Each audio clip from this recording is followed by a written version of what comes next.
Hi, this is Christina here at Kaizink, showing you how we color match in DTF. So from our proof, we can see the customer has selected this color here, this 7482C, for these numbers. So what I did was I went to this web-based program here.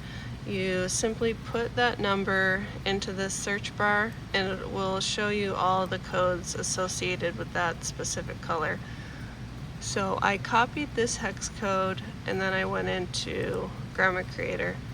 From there I went up to color replacement. I pasted that in right here.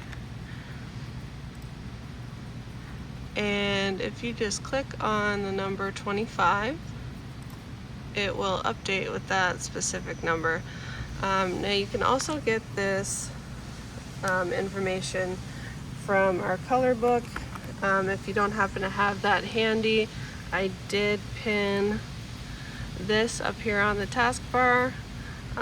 So that's just showing you how we get specific colors in Graphic Creator. Thank you.